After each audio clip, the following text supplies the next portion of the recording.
Sa banal, sakdal, napakamalinis na pangalan ng ating nag-iisa at buhay na Diyos na wala pong iba kundi ang ating Panginoong Hesukristo, kami po sa Iglesia ng Diyos kay Kristo Jesus, mula po dito sa Los Angeles, California, ay bumabati po sa inyong lahat ng kapayapaan. Purihin ang pangalan ng Panginoon. Purihin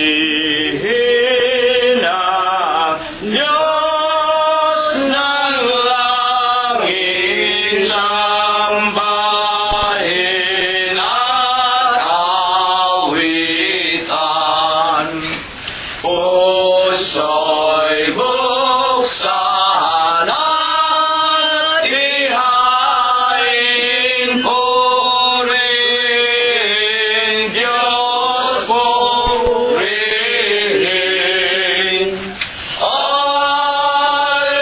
Alleluia, alleluia, lapit sa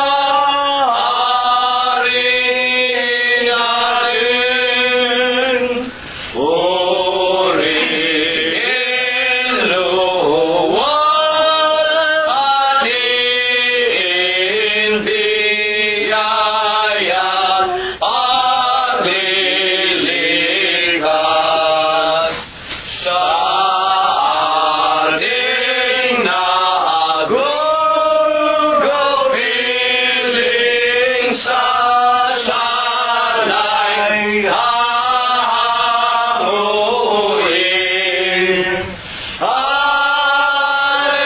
Alleluia, alleluia, gloria Patri. Ang Diyos ay naghihintay, siya ay nauuhaw. Dulugin, dulugin natin, sambahin, dumalangin. Alleluia, alleluia, Diyos na awayin. Angeles sa taytaasan,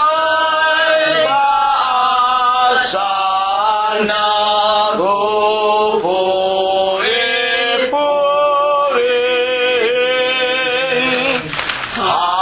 Halina mga kapatid sa templo ng amang Diyos. Alleluia, alleluia, Diyos purihin, purihin.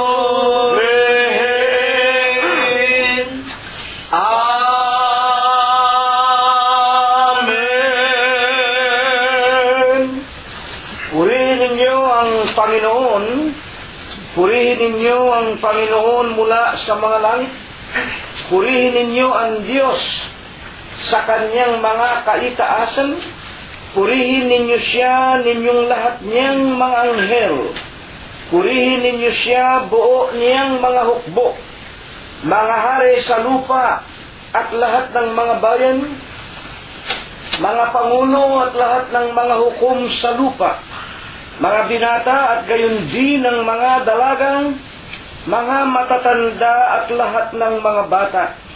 Purihin nila ang pangalan ng Panginoon, sapagkat ang kanyang pangalang mag-isa ay nabunyi Ang kanyang kalwalatian ay nasa itaas ng lupa at ng mga langit.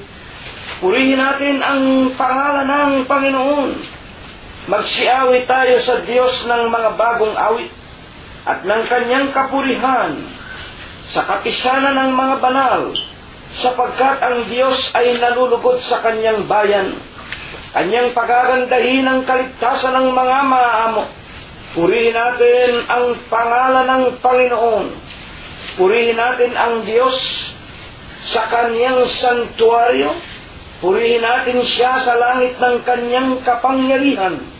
Purihin natin ang Diyos dahil sa kanyang mga makapangyarihang gawa. Purihin natin ang Panginoon ayon sa kanyang marilag na mga kadakilaan at purihin ng lahat ng mga bagay na may hininga. Purihin nila ang pangalan ng Panginoon. Amen. Amen. Atin na pong pasisimulan ang pagpapailang lang natin ng bunga ng ating mga labi na walang sawa, sumasamba, pumupuri, lumuluwalhati sa banal at malinis na pangalan po ng ating Panginoong Heso Kristo.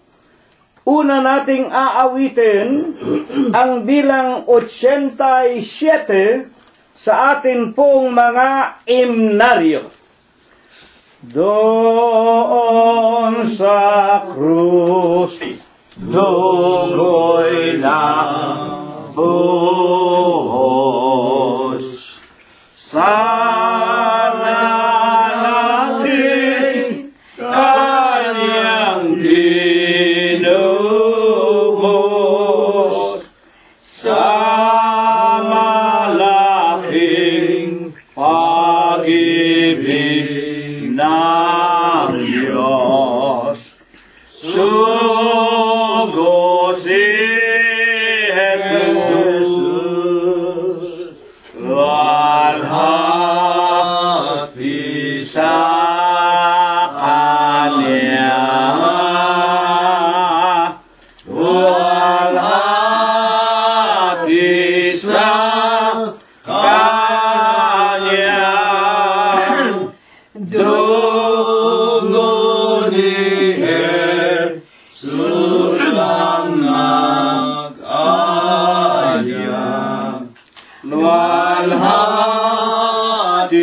sa Kanya. Ang sala nating naglalatang sa pag-ibig niya'y tinakpan.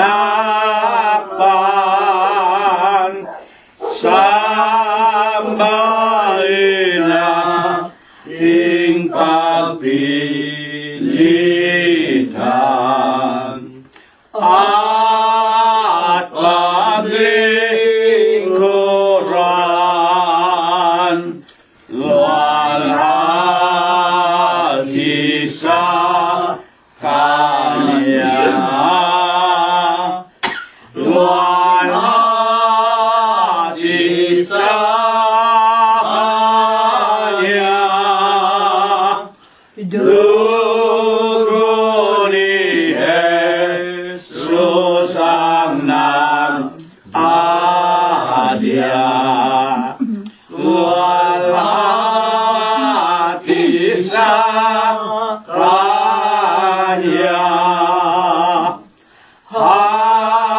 Halina't ating lapitan, sambahin si Jesus na mahal.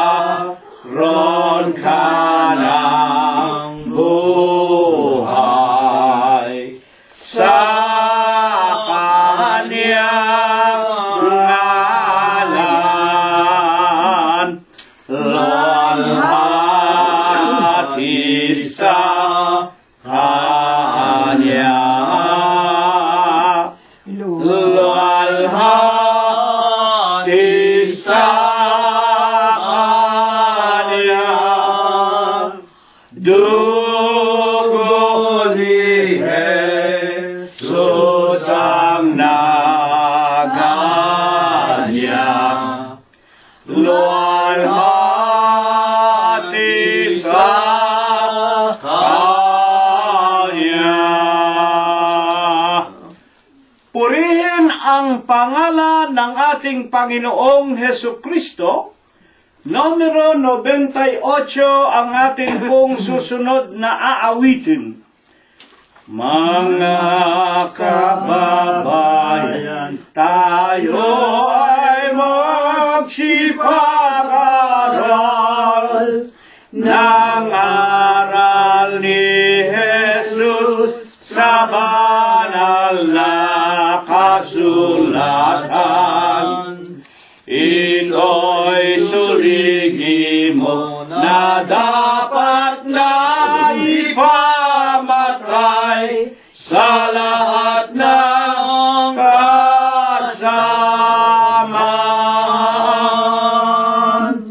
Hayon at ating lapitan,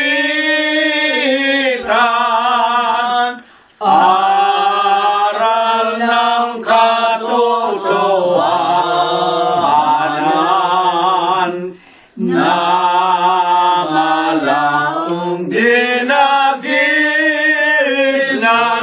sa lupa mong tinubuan. Itong sanglibutan na gumon sa layawan, kaya ang mundo'y malapit na niyang wawakasan. At ang mga hula ay ating nangangamasdan na tanda ng kawakasan. Hayon ang ating lapitan, awag ng katotohanan na malaong dinagisnan sa lupa mong tinubuan. Kaya kapatid ko, tayo ngayon'y magsigising, pusong natutulog ngayon ay ating pukawin. Hanaping mapilit, kapayapa ay taluhin sa ikaliligtas natin. Hayon at ating lapitan, tawag ng katotohanan na malaong dinagisnan sa lupa mong tinubuan.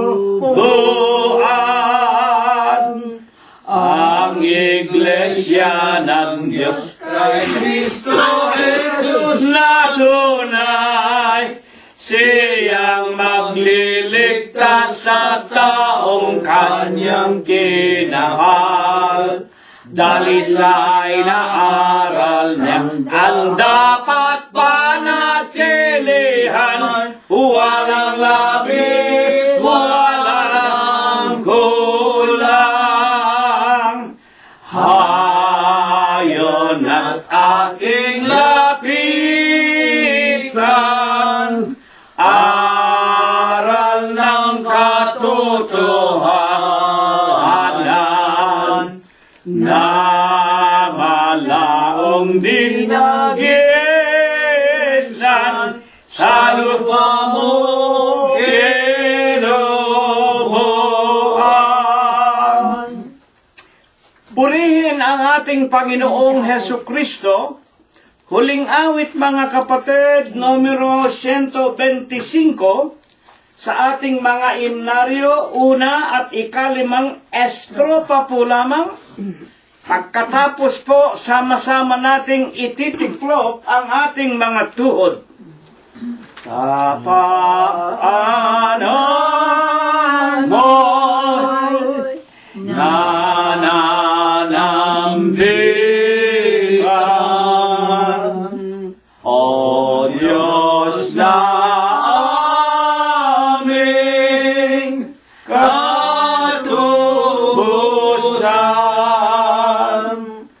mga aliping may kasalanan, pagpalain mo, bendisyonan sa paanan mo, O aming Jesus, lumalapit at lumulog. Pagsamba namin, ihahandog dahil sa awa mong kaloob.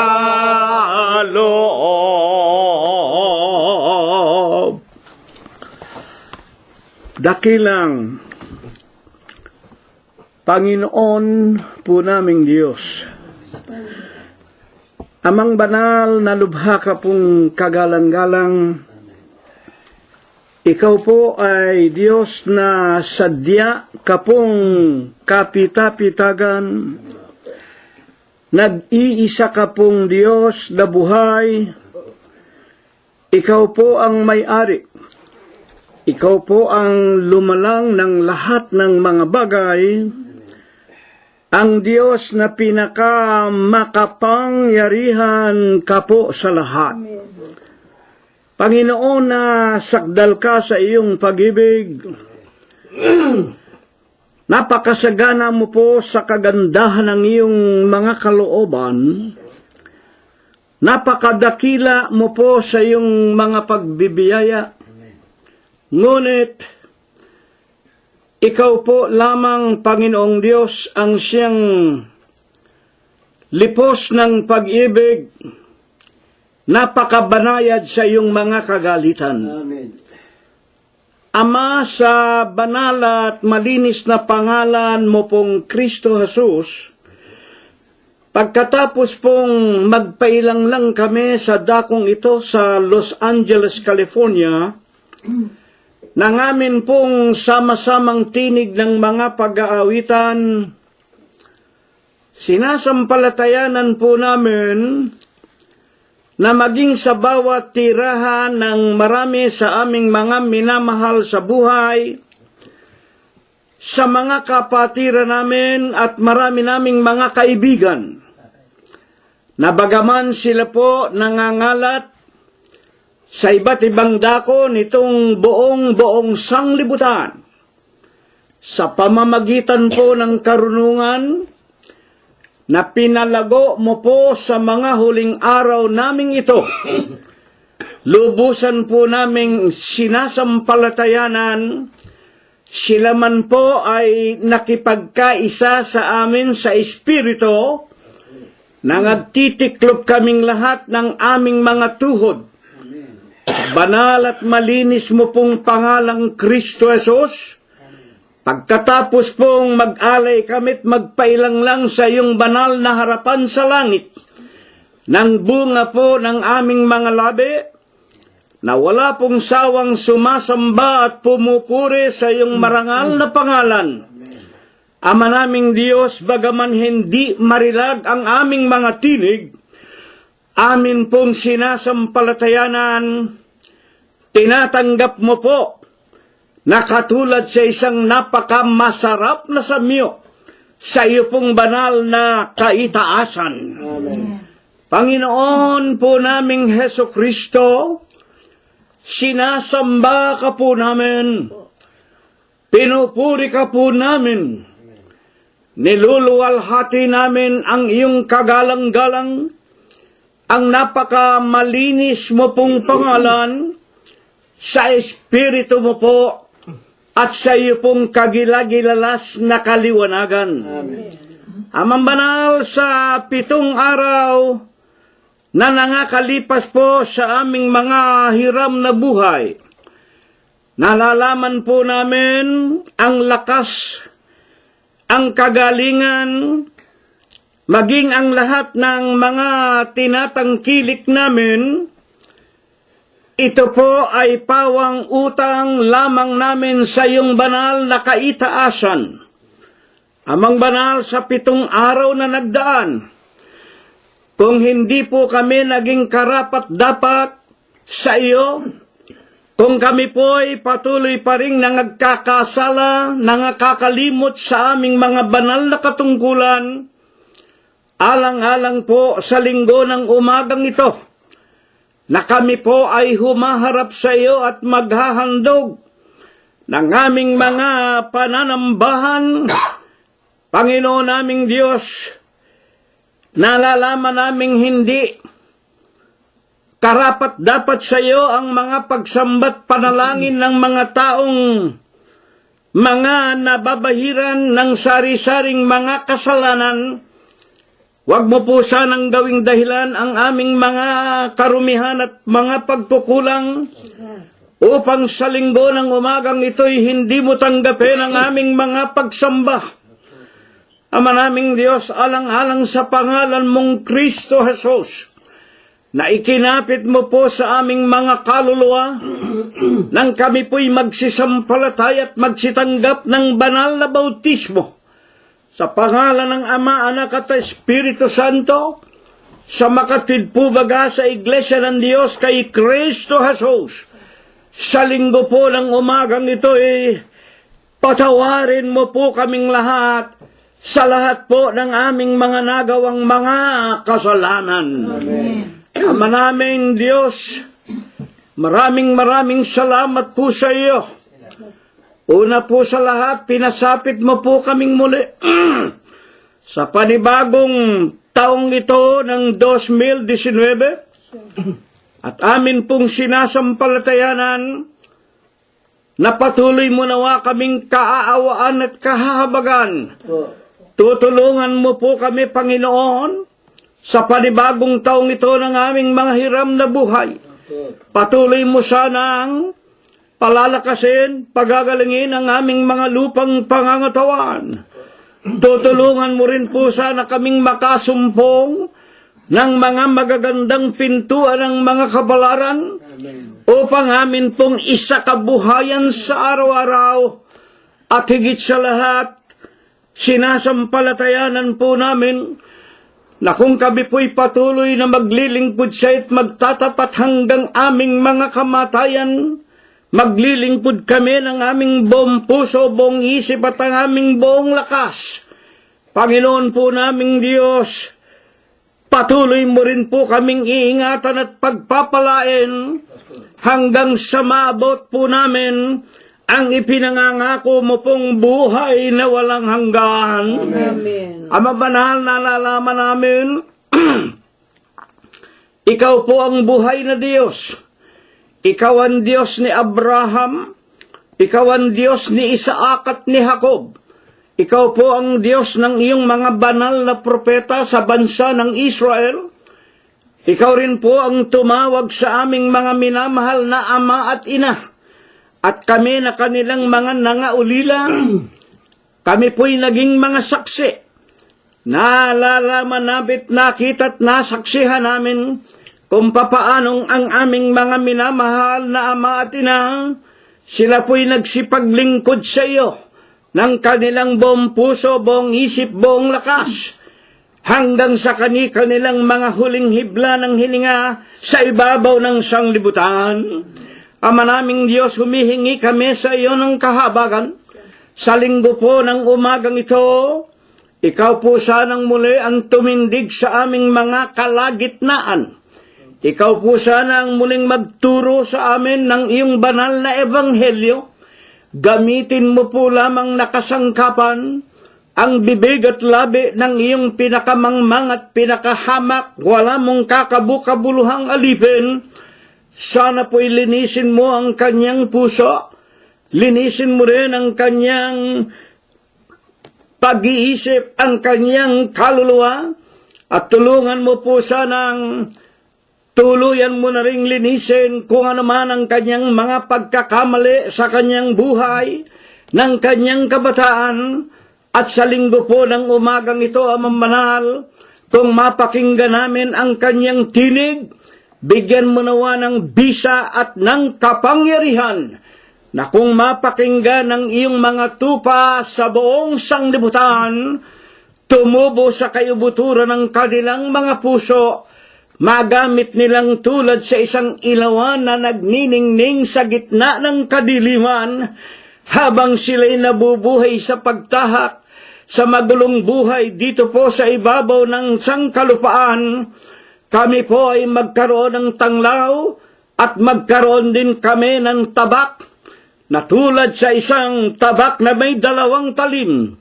Alalaon po baga ang iyong mga salita, ang iyong mga aral, siya po naming ipampuputol at ipangpapatay sa lahat ng kalikuan at mga kadilim at mga tukso na kaakibat namin sa araw-araw. Ama naming Diyos, tulungan mo kaming lahat. Maabot namin ang ipinangangako mo pong buhay na walang hanggan. Habang kami nakikinig, Amang Banal, dalawin mo po sana ang tahanan ng bawat isa sa amin. Hipuin mo po ang marami sa aming sariling mga kasangbahay, mga mahal namin sa buhay, na pinasapitan mo po ng sari-saring mga karamdaman. Hipuin mo po at pagalingin, at kami po na kanilang mga magulang, umaasa na diringgin mo ang aming mga panalangin, na kung ang kanilang pagkakasakit ay dahil sa kanilang mga pagkalimot sa iyo. Aba naming Diyos, patawarin mo rin po sila sa lahat ng kanilang nagawang kasalanan. At habang kami nagsisipakinig, dalawin mo rin po at hipuin ang marami na po sa amin na patuloy na pong tumatanda, nanghihina, at nalalaman po naming malapit na rin kaming matulog sa banig ng aming mga libingan. Humihingi kami sa iyo, Panginoon, na kami po'y dagdagan mo pa ng marami pang araw, ng marami pang kalakas at kagalingan, hindi upang bugulin sa kalikuan, kalayawan at sari-saring pagtatampisaw sa mga kahinaan ng kalayawan ng buhay. Masumpungan mong kung kami pauutangin mo pa, Panginoon, ng marami pang mga araw, gugugulin po lamang namin sa pamamagitan ng iyong mga gabay at pamamatnubay sa lahat po ng aming mga gawang kabanalan. Amang Banal, ang lahat po ng ito, sinasampalatayanan po namin. Dinirinig mo po sa iyong banal na kaharian sa langit. Ito po ang iyong ipagkakalob at ibabasbas sa aming lahat. Sa tanging pangalan mong Kristo Jesus, magmula po ngayon, magpakailanman. Amen. Ihanda na po natin ang ating mga sarili. Charity must always begins at home. Ang atin po munang sariling mga kaluluwa. At tawagin na natin ang ating mga kabiyak ng puso, ang ating mga anak, mga manugang mga apo, kasangbahay at mga kamag-anakan sa laman. At kung may mga kaibigan po tayo bago natin sila pauwiin, anyayahan po natin, ipangumbida natin ang Panginoong Hesukristo. Anyayahan po natin sila na makinig muna sa ating ginagawang pagsamba at pag-aaral ng banal na ebanghelyo, na ituro natin sa kanila na ang ebanghelyo lang ang magbibigay sa atin ng buhay na walang hanggan. Kunin na rin po natin ang ating mga Biblia at atin na pong pasisimulan ang ating banal na paksa. Katulad po ng ating nalalaman, binabasa po muna natin sa Bibliang Ingles. King James Version, original version. At pagkatapos po, babasahin natin sa Bibliang Tagalog, 1905 version. Ito lang ang gagamitin natin, wala nang iba. Na ito po ang ibinigay sa atin ng mga Amerikano na kanila pong sininop na maisalin sa ating Bibliang Tagalog. Ano po baga ang ating paksa sa linggo ng umagang ito? Buksan po natin sa aklat ng Salmos. Psalms. The book of Psalms of Prophet David. In chapter 62 and the verse is 1, Truly, my soul waited upon God. From Him cometh my salvation. Sa Bibliang Tagalog po, 1905 version, awit ni Propeta David, 62:1, sa Diyos lamang naghihintay ng tahimik ang aking kaluluwa. Sa Diyos lamang, sa Kanya lamang, galing ang aking kaligtasan. Sa Bibliang Ingles at sa Tagalog, bagaman mayroon pong kaunting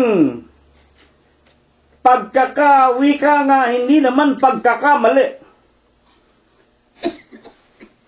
masasabi po nating iisa po ang ibig na ituro ni Propeta David.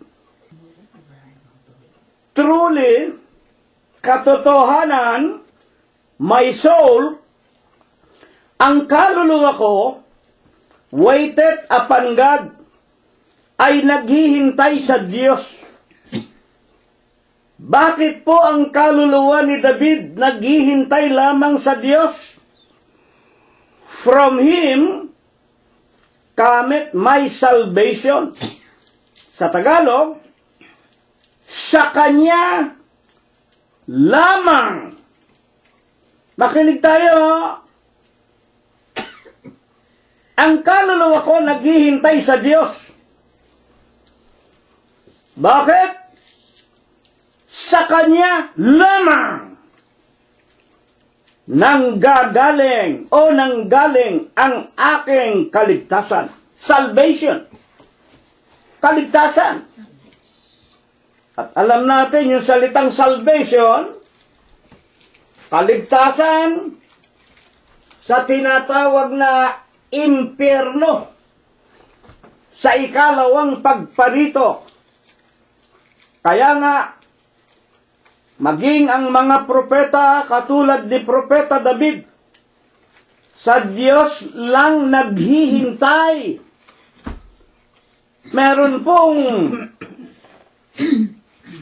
Meron pong pagparito ang Diyos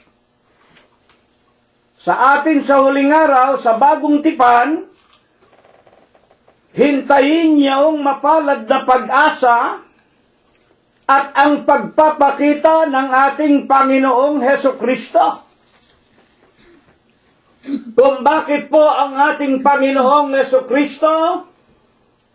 Sapagkat sangayon sa bagong tipan, ang Panginoong Hesukristo, siya rin po ang Diyos ng mga propeta. Ang Panginoong Hesukristo, siya po ang may dala ng ating mga kaligtasan. Kung bakit po ito, kung bakit po ito ay ibinangon sa atin ngayong araw ng linggo, pabayaan po natin ang banal na kasulatan ang magpaliwanag. Ano po ang unang ninanasa ng Diyos na atin munang itanong sa ating mga sarili o sa mga banal na kasulatan. Sa ngayon po sa banal na kasulatan, gaano po baga kaigsi ang ating mga buhay dito sa lupa, at habang tayo nabubuhay, ano ba ang tiyak na dinaranas natin dito sa lupa? Napakaganda po ng tanong. Ang wika ng paksa, awit 62:1, sa Diyos lang naghihintay ang aking kaluluwa. Kung bakit, sa Kanya lang galing ang aking kaligtasan. Ano ba ang buhay natin sa lupa? Itinanong natin, gaano ba ang itatagal nating mga tao dito sa lupa? At habang tayo nabubuhay, ano ba ang sinasabi ng Diyos na daranasin natin sa sanglibutan? Pabayaan natin ang propetang si Job ang magpaliwanag sa kanyang 14:1. Tao, ipinanganak ng babae ay sa kaunting araw. Ano po ang napakinggan natin? Ayon kay Propeta Job, tao, tayo pong mga tao, ipinanganak ng babae. Makinig kayo. Dito po, napakaganda ng ating matututuhan Ang lahat ng tao ay ipinanganak po lamang ng isang babae. At paano nagkakaanak ang babae? Magmula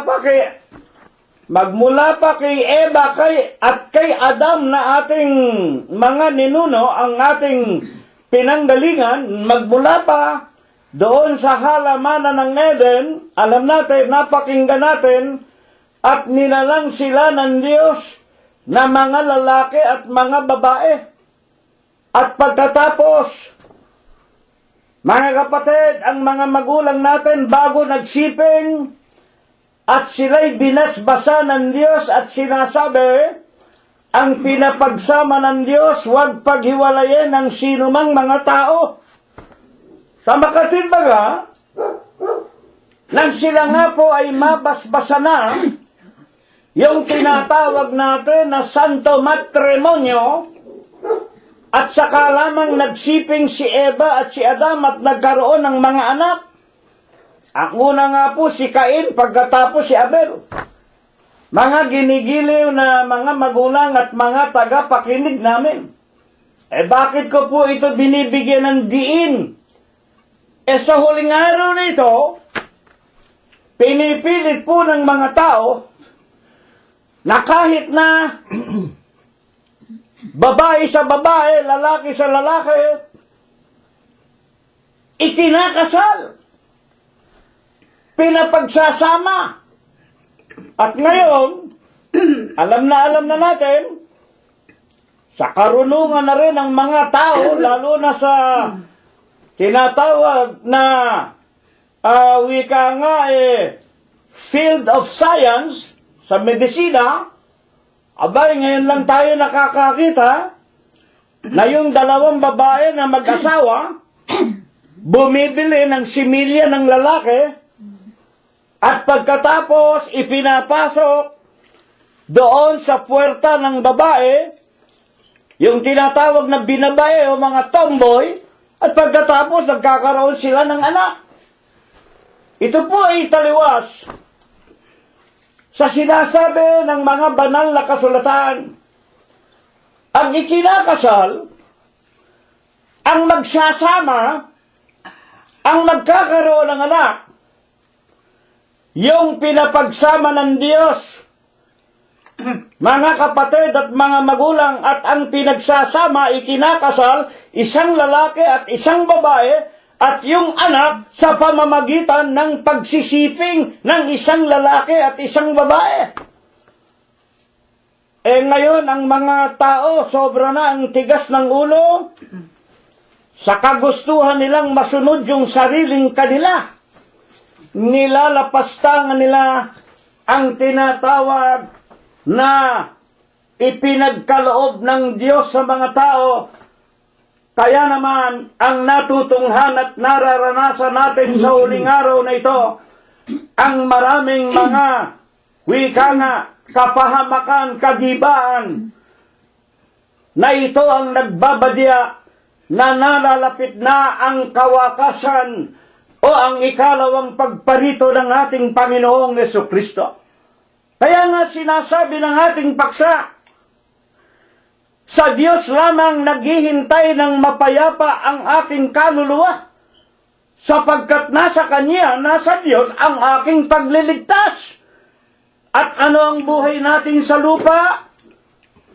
Tao na ipinanganak ng babae, kakaunti ang kaniyang mga araw, at sa kakaunting araw, lipos ng mga kabagabagan.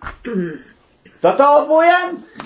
Kaya nga, mga kapatid, dahil nga sa ginagawa ng mga tao na mga wika nga irregularidad, kung alin yung ayaw ng Diyos, yun ang ginagawa ng halos lahat ng mga tao. Kaya ang mga tao, ang ginawa ng Diyos, kaunti na ang kanilang mga araw, lipos pa ng kabagabagan, sa ngayon po, sa mga ipinakikilala ng Santong Sulat. Ano pa ang sinasabi ni Propeta Job tungkol sa ating mga tao? Tingnan ninyo kung saan inihahalin tulad ni Job. Tayong mga tao, 14:2. Ang tao ay umuusli na gaya ng bulaklak. Alam natin yung bulaklak. Umuusli yan, yumayabong. Pagkatapos, ay nalalagas. Siya rin naman ay tumatakas. Ang tao, na gaya ng anino.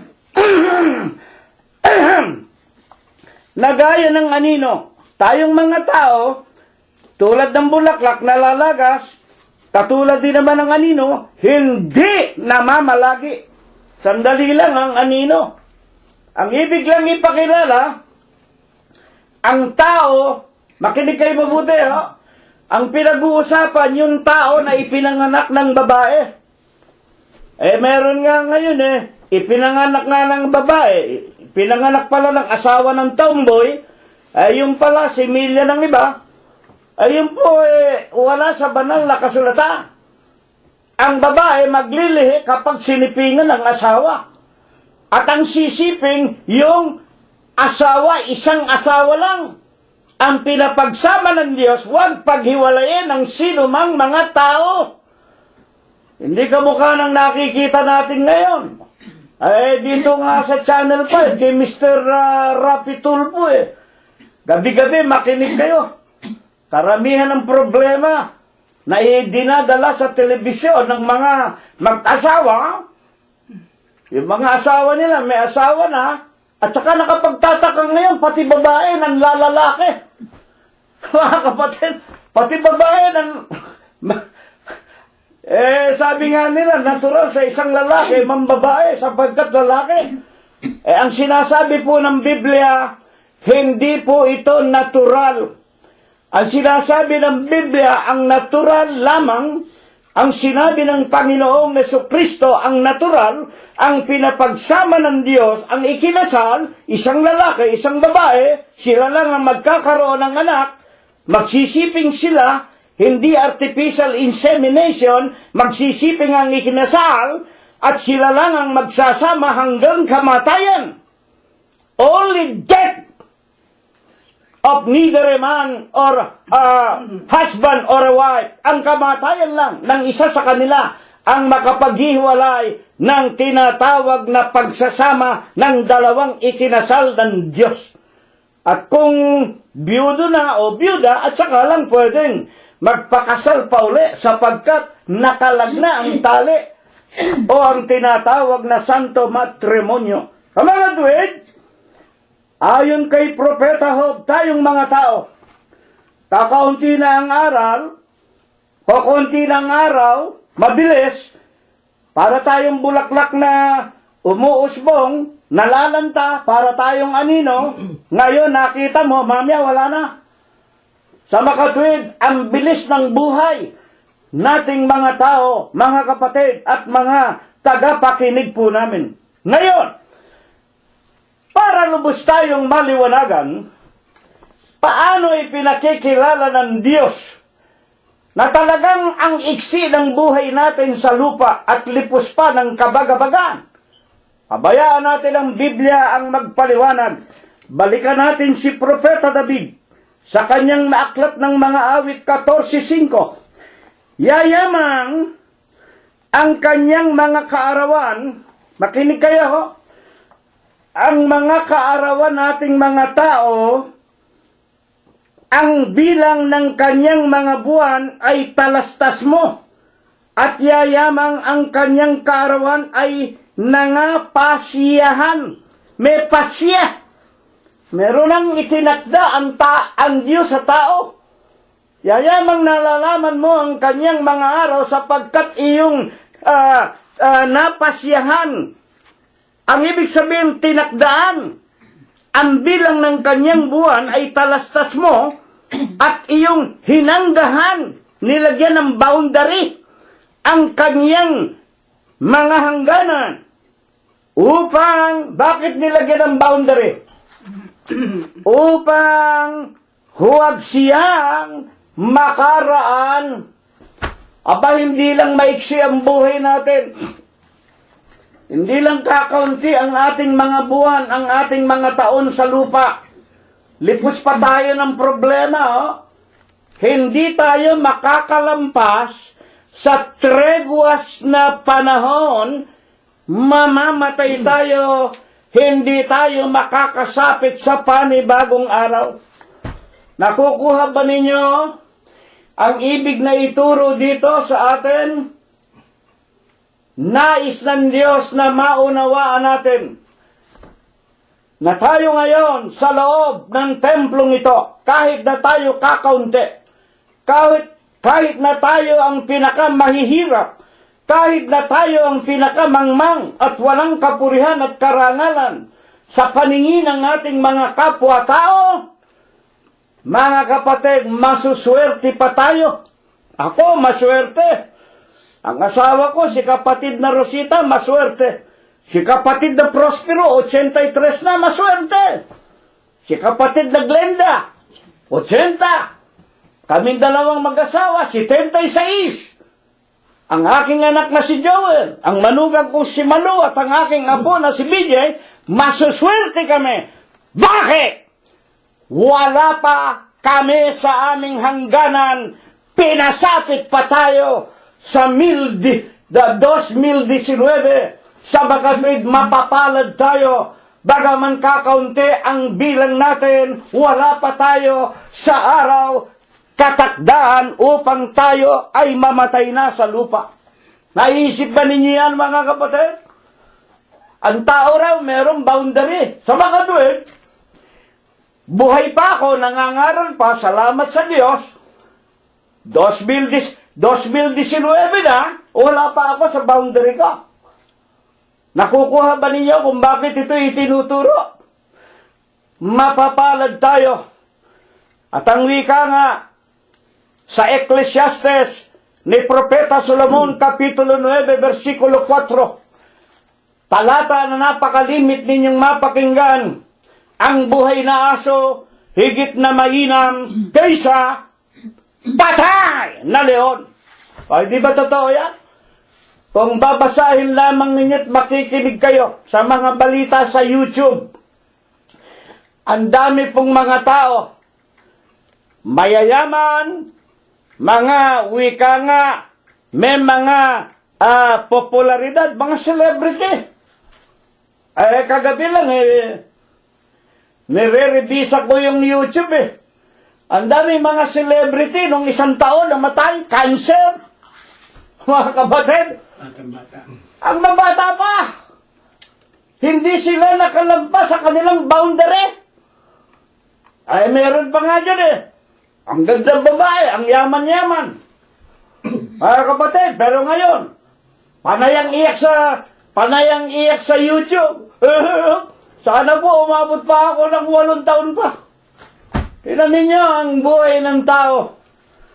Kakaunti na ang buhay ng tao, ilang araw lang may boundary pa.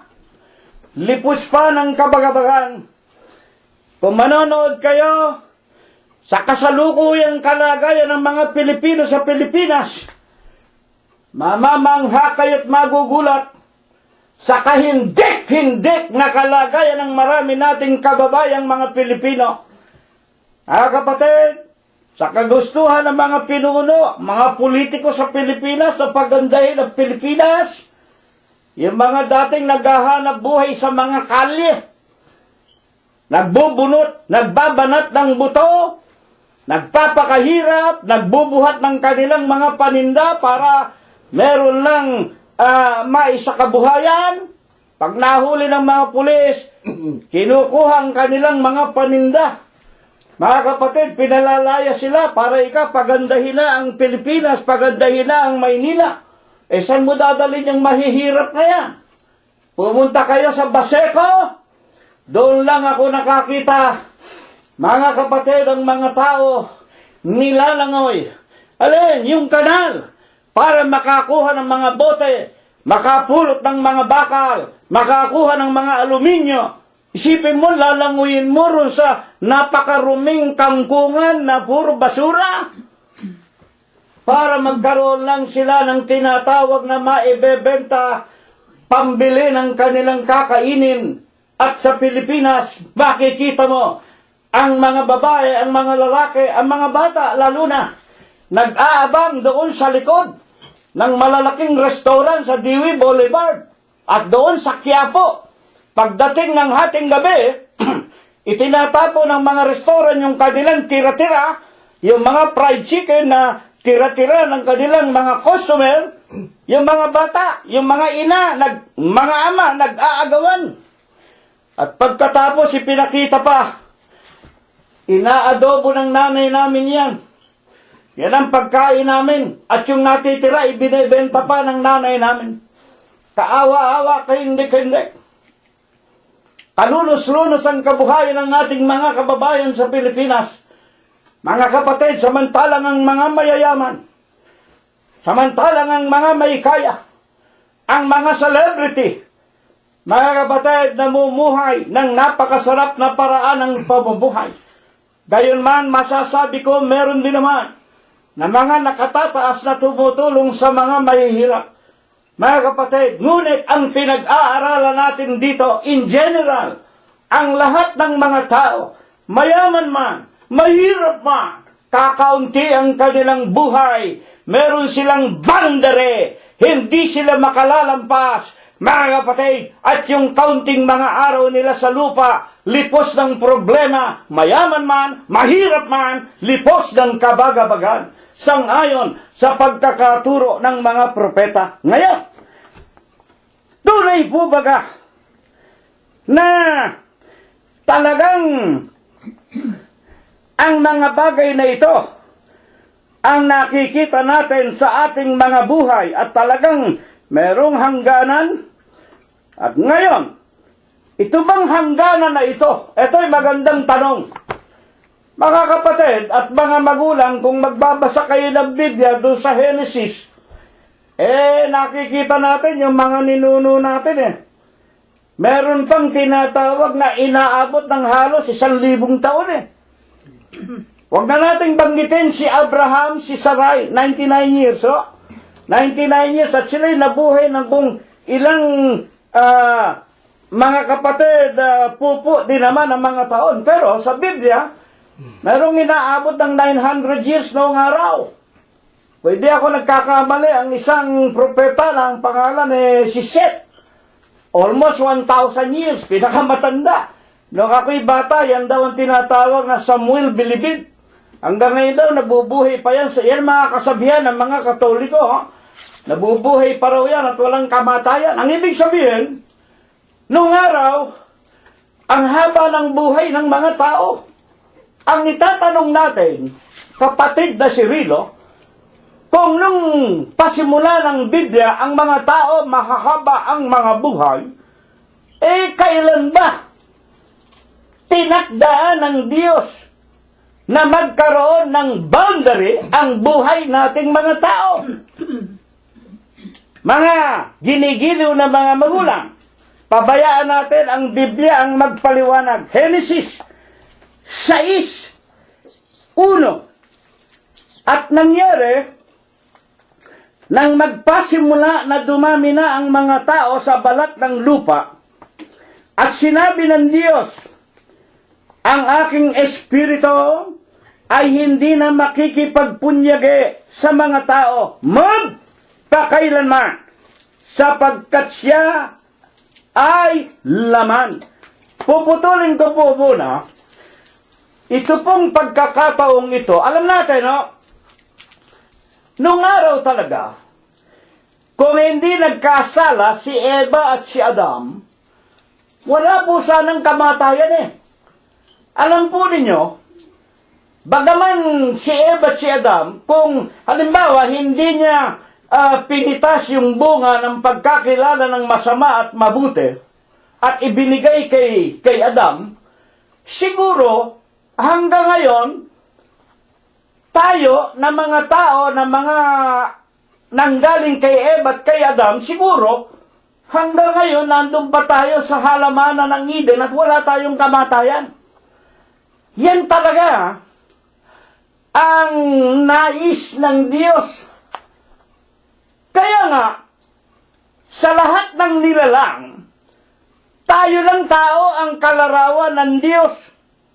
Alam natin, ang Diyos walang larawan. Ang Diyos ay espiritu, walang laman at walang buto. Ang ipinakikilalang larawan, yung attributes of God. Sa English. Sa Tagalog, yung larawan ng Diyos, yung kanyang angkin, kaangkinan, yung nature of God. Ano ba ang kaangkinan? What are the attributes of God? Ang Diyos ay pag-ibig. Ayan. Nang lalangin ng tao, nilagyan tayo ng puso. Bakit? Binigyan tayo ng Diyos ng pag-ibig. Ano pa? God is justice. Ang Diyos ay katarungan. Kaya tayong mga tao, alam natin kung alin yung masama, kung alin yung mabuti. That is because we are just. Hindi tayo katulad ng mga hayop. Yung mga hayop nalalaman natin yung mga hayop, masama ang, wika nga, halimbawa, papatay ng tao. Yung hayop, hindi nila nalalaman na ang tao pala masamang patayin. Pinapatay nila yung maliliit na mga hayop, kinakain nila, pero tayo'y tao. Hindi nila tayo dapat patayin, hindi tayo hayop. Kaya nga nasasabi natin, kapag ang isang tao pumatay, lalo na yung napanood namin, ni kapatid na Rosie, yung Soko, isang pamilya, pinatay ng isang lalaki, ang sabi namin, hayop yan. Walang hustisya. Dadapwa tayong mga tao, binigyan ng larawan ng Diyos. Ang kanyang attributos, yun ang pinakalarawan. Yung kanyang angkin, na katarungan. Ano pa? God is Almighty. Ang Diyos ang pinakamakapangyarihan sa lahat. Ano ang binigay sa atin? Yung bang kanyang pinakamakapangyarihan ibinigay sa atin? Hindi. Binigyan tayo ng kapangyarihan. Binigyan tayo ng katiting na kapangyarihan. Kaya nga sinasabi ni Apostol Pablo sa mga taga-Korinto, hindi ba ninyo nalalaman na kayo ay mga Diyos din naman? Ayon kay Apostol Pablo, tayong mga tao, Diyos. Sa katotohanan, tayo ang Diyos ng lahat ng mga nakabababa sa atin na nilalang ng Diyos. Alin yan? O tayo Diyos ng mga hayop. Kaya pwede tayong manghuli ng hayop, kinakain natin, atin sila. Pero ngayon, binibili natin at huwag mong pakikialaman yung hindi iyo. Totoo yan. Bakit? Justice yan, katarungan. Hindi ka dapat magnakaw ng hindi iyo. Kaya yung nasa atin, pag-aari natin, atin yan. Mga halaman, mga ibon, mga isda, pag atin yan, tayo ang Diyos nila. Yan ang ikatatlong attributes of God na ibinigay sa ating mga tao. At ang tinatawag na ikaapat, God is wisdom. Ang Diyos ay karunungan.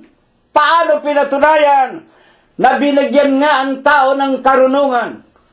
Tayong mga tao, binigyan ng katalinuhan.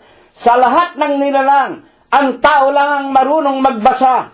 Ang tao lang ang marunong, mga kapatid, sumulat. Ang tao lang ang marunong gumawa ng tinatawag. Speaking of technology, kaya nga ang tao ngayon, nakarating na sa langit, nakarating na sa buwan, parot parito ang mga tao. Bakit? Sapagkat ang tao binigyan ng katalinuhan ng Diyos.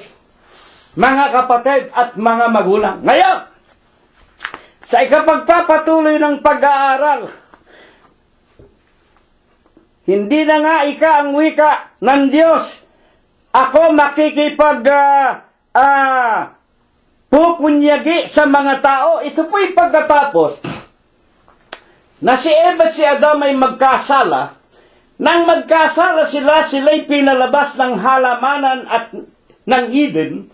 At doon nga po, nagpasimula si Eva at si Adam na dumanas ng karamdaman. At doon din nagpasimula ang tao na namamatay. Pero mahaba pa ang araw ni Eva at ni Adam noon. Kung ilang daan din taon sila nabuhay at ayon sa kasaysayan, sa Genesis, nagkaanak sila ng mga lalaki at mga babae. Ang daming naging anak ni Eva at ni Adam. Mga kapatid at mga magulang, dadapwat, nang sumama ang mga tao, nakalimot sa Diyos, gumawa ng mga larawan, tulad ng mga anito, doon sa Pilipinas. Yung mga Pilipinong nasa bundok, ang Diyos nila, yung mga larawan, yung mga anito, ang mga tao, nahirate gumawa ng kanilang mga sariling mga Diyos-Diyosan. Nagalit po ang Diyos sa tao. Mga kapatid at mga magulang, at ano po ang sinabi ng Diyos? Aking gugunawin ang tao at ang mga hayop. Ito na po yung panahon ni Nunong Noah. Hindi ko na babasahin para wag tayong humaba. Ay, sa madalit sabi, alam na alam nating lahat, ginunaw nga ng Diyos ang unang sanglibutan. At ang itiniralang ng Diyos, yung gumawa ng daong, yung sumakay sa daong, Noah's Ark, and they are only 8 souls. Si Noah, yung asawa, yung 3 anak na lalaki, si Sem, si Ham, at si Hapet, yung 3 manugang, at magmula sa 8 kaluluwang ito, dumami na muli ang mga tao sa lupa. Ito nga po yung Genesis 6 na binasa ko.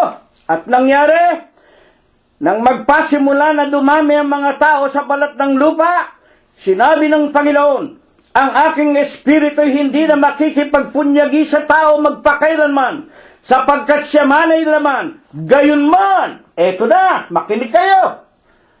Yung sagot sa tanong natin, kailan nag-umpisa na nilagyan ng Diyos ng boundary ang buhay ng mga tao?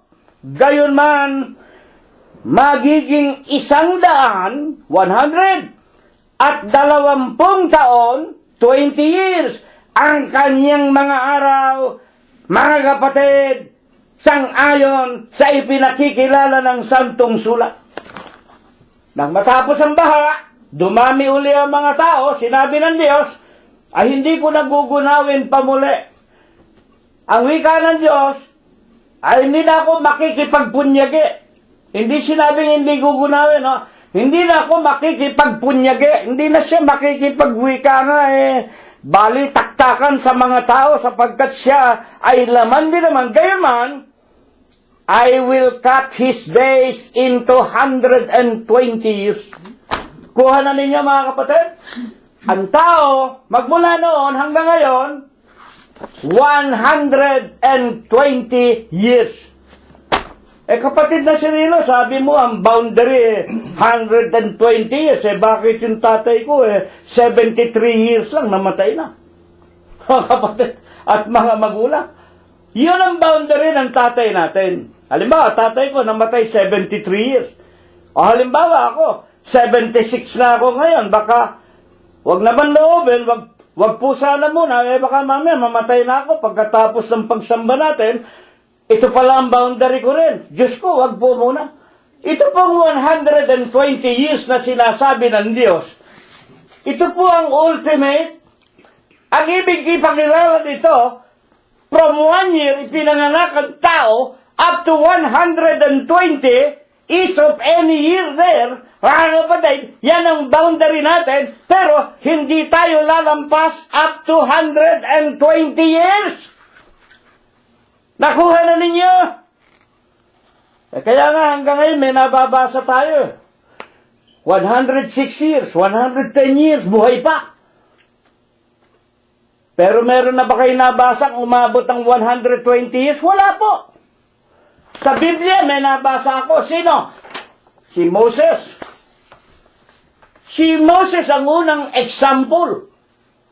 Mga kapatid, when Moses was 120 years, nakatayo si Moses, mga kapatid, sa isang malaking bundok tapat ng ilog ng Jordan, nandun ang Kanaan, tatawid na sila ng bansa ng Israel para manahin ang lupain na pangako. Sinabi ng Diyos kay Moses, Moses, tinan mo lang ng mata mo ang kapaligiran. Hindi ka pupunta roon sa Kanaan. Magpapahinga ka na, matutulog ka na, mamamatay ka na.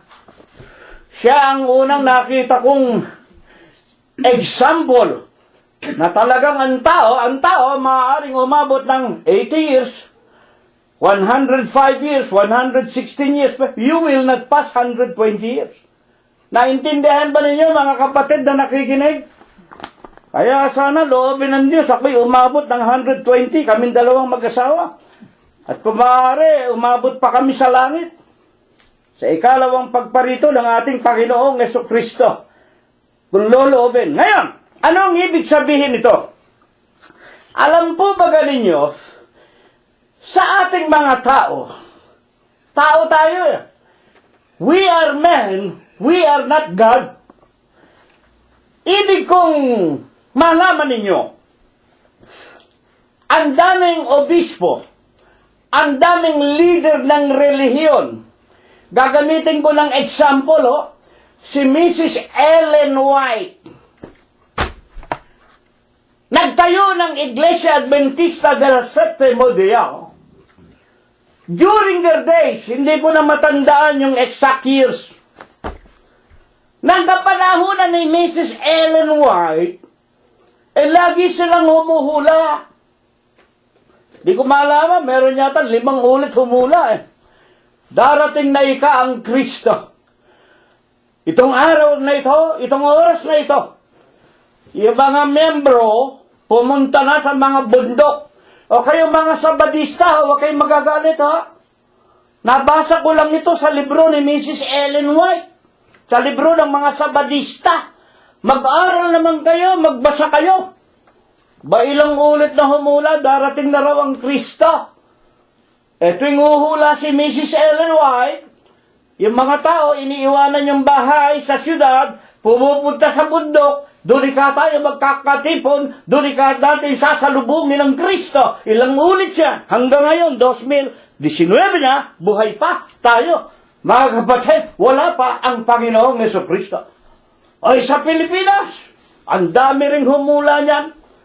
Merong isang relihiyon, Iglesia daw ng Diyos. Pagdating daw ng 2001, ito'y nung pa 1965 pa lang, 35 years pa bago dumating ang 2001, 35 years na lang ikahansang libutan.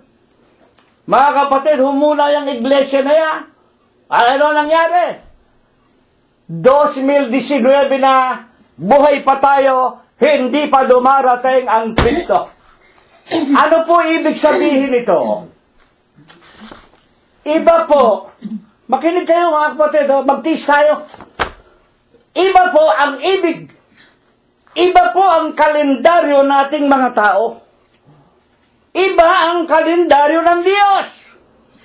Ito mga obispo kasi, ano ba sinabi ni Apostol Pablo? Tungkol sa mga obispo, hula ng hula. Hindi katakataka, si Satanas man nagpapakunwaring anghel ng kaliwanagan. Si Satanas nagpapakunwaring Diyos. Kaya hula dito, hula dyan, kalendaryo naman ng tao ang ginagamit hanggang ngayon.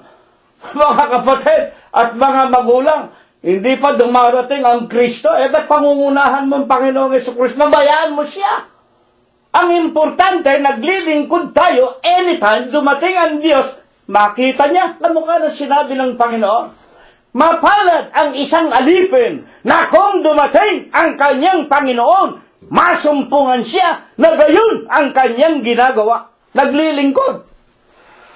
Umaawit, mananalangin, sumasamba, nakikinig ng Ebanghelyo. Pagdating ng Panginoon, kahit na kung mamaya, ngayon, bukas, nakahanda ako. Nakahanda kaming mag-asawa, nakahanda ang pamilya ko. Masumpungan, abutan kaming naglilingkod sa aming Panginoong Jesucristo. Kayo naman mga iglesia, tayo na tao Darating na raw ang Kristo. Ayan, puro hula kayo. Ano ang ibig sabihin nito? Kayong mga membro, pag ang iglesia ninyo humula, hindi nangyari, lumayas na kaya. Hindi! Tayo ng Diyos yan! Sa demonyo yan! Iisa lang ang iglesia na itinayo ng Panginoong Jesucristo. At tingnan ninyo, makinig kayo mabuti. Ang bilang niya, ang bilang ng taon niya na ilalagi sa lupa ayon sa ating pinag-aaralan, Genesis 6, 6:3, ay magiging 120 taon. Sa kalendaryo nating mga tao, kalendar. Alam ba niyo yung kalendaryo natin? Ang kalendaryo natin, gawa ng simbahang Katoliko yan eh. Gawa ng imperyo ng Roma, yan! That is a pagan calendar! Ilang araw yan sa isang buwan? In average, 365. Kung 365, i-multiply mo ng 120 years, ang magiging ultimate days of every person, kung paaabutin sa 120 years, kung gagamitin ang kalendaryo ng tao, 43,800 days. Nakuha na ninyo? Kung gagamitin yung kalendaryo nating mga tao, na kinuha lang ng mga relihiyon, sa imperyo ng Roma, Roman calendar yan eh. Julian calendar, kaya may Hulyo, Agosto, puro pangalan ng emperador yan. Ng buwan, Lunes, Martes, pati yung mga araw. Pangalan ng mga buntala.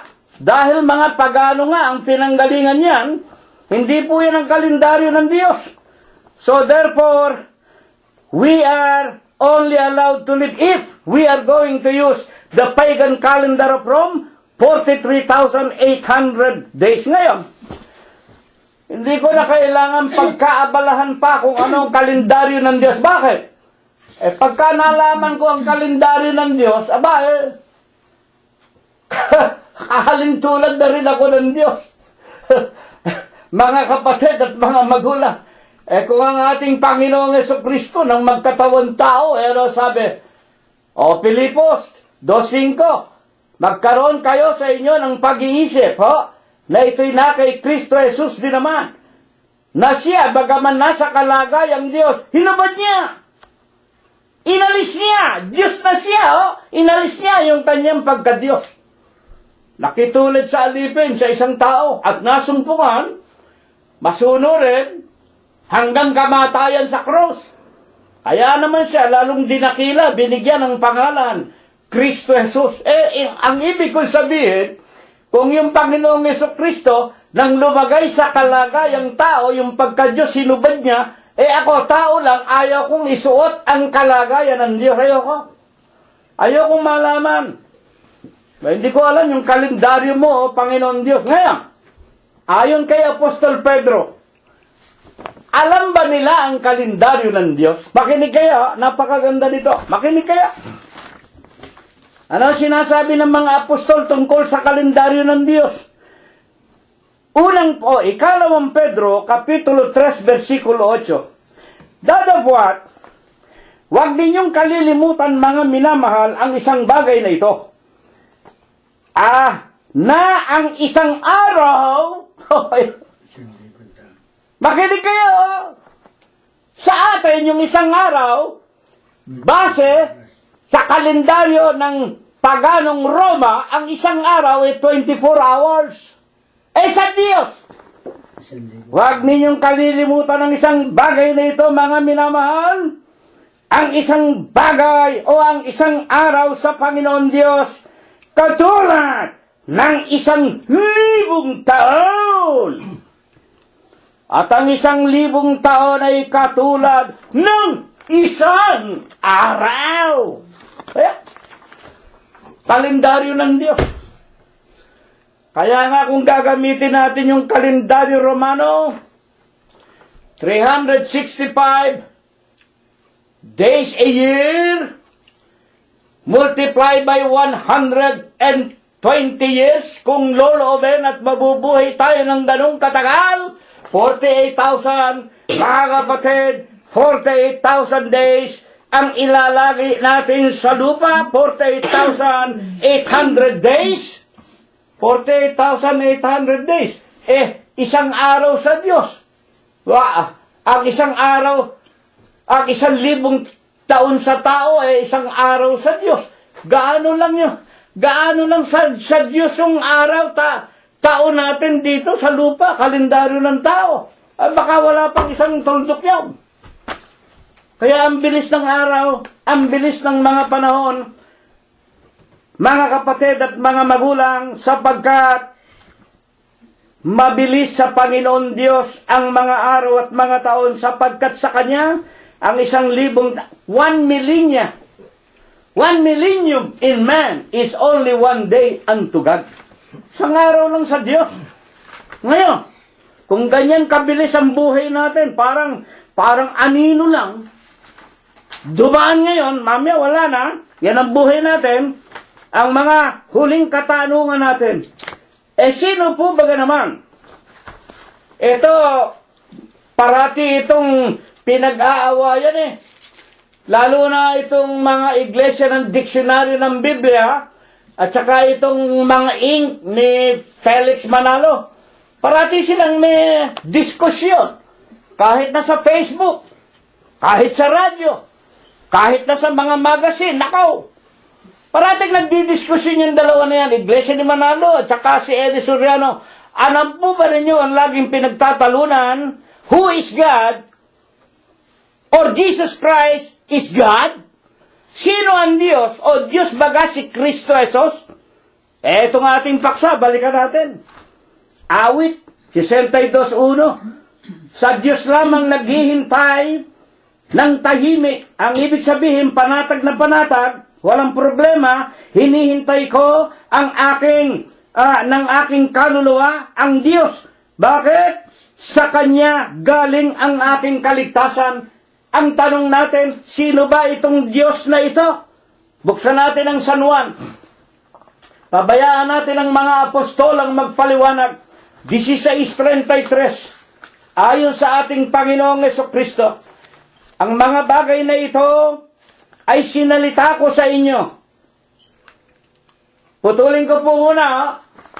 Alam po ba ninyo, ang sinasabi ng Biblia, kahit sa matandang tipan, ito'y sinasabi ng Diyos. Ang kaluluwa ko, ito'y bigay ng Diyos sa kanyang mga lingkod. Ang kaluluwa ko, ayon kay David, mapayapang naghihintay sa Kanya, sa Diyos, sapagkat nasa Kanya lang ang aking kaligtasan. Nasa Kanya ang kapayapaan natin. Ay ang tanong, Sino ang Diyos na ito? Talaga bang siyang nagbibigay sa atin ng kapayapaan kahit na kakaunti ang araw natin sa lupa at lipos pa ng kabagabagahan? 16:33 ng San Juan.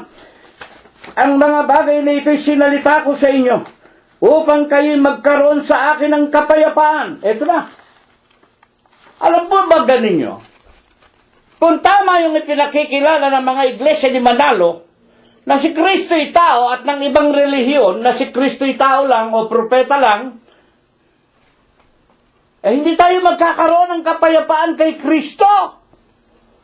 Mga kapatid, walang kapayapaan kay Kristo na tao. Sabi nga ng Biblia, sa aba ng tao, na ang tiwala ay sa tao. Ililigtas ka ba ng tao?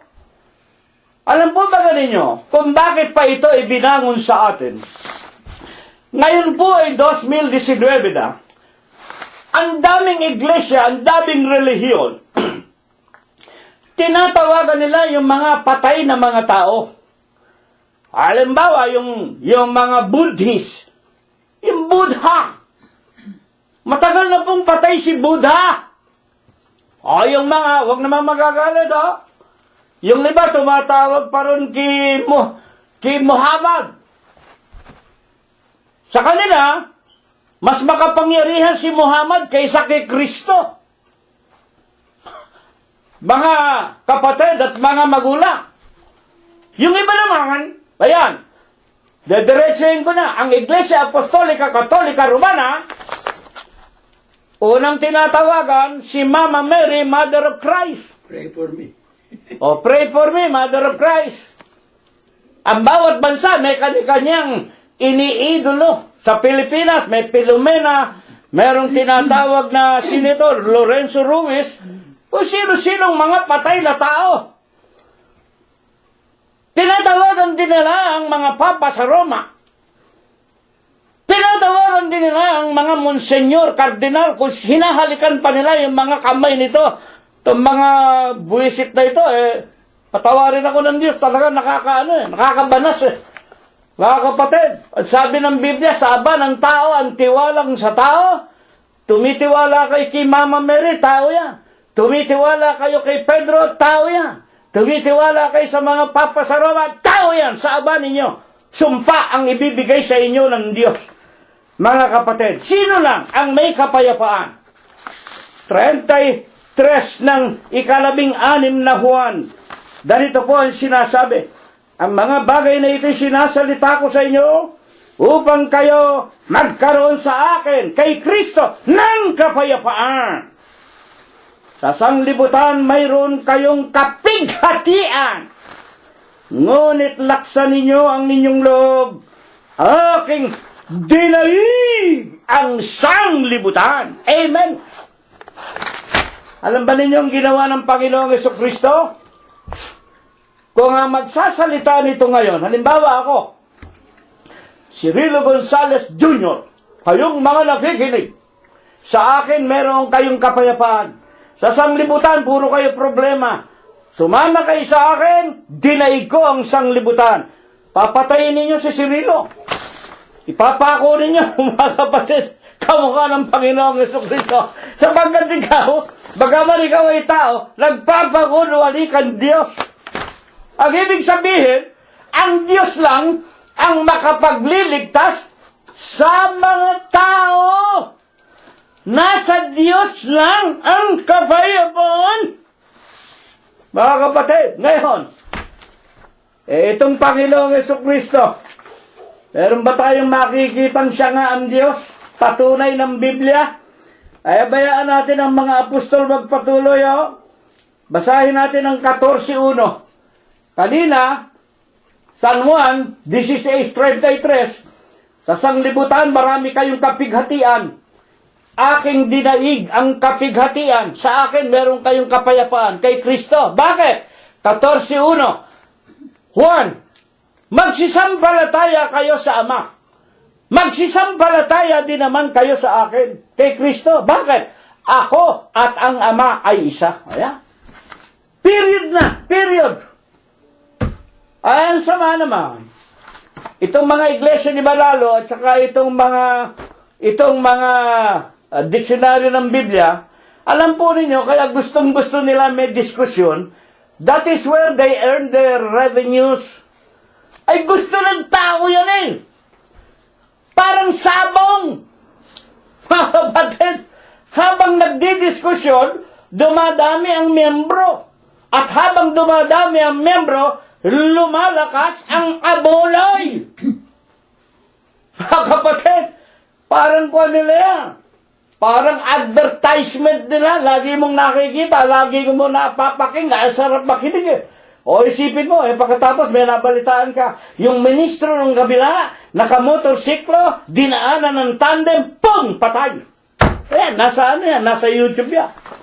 Pinatay yung ministro. Mga kapatid, ay isa naman, yan naman, yung ministro naman, itong tao raw si Kristo, nawawala yung ilang ministro nila, pagkatapos yung nanay ng obispo, pinalayas, pati yung anak, ang gusto lang pala ng nanay tsaka ng anak, huwag kang makinig sa mga yung mga nakapalibot sa'yo, huwag mong bilhin ng lupain sa Oregon. Yan ang sinabi sa YouTube eh. Mas kailangan natin, bumili tayo, magpagawa ng maraming kapilya sa Pilipinas kesa sa Oregon. Ayun ang nabasa ko, napakinggan ko eh.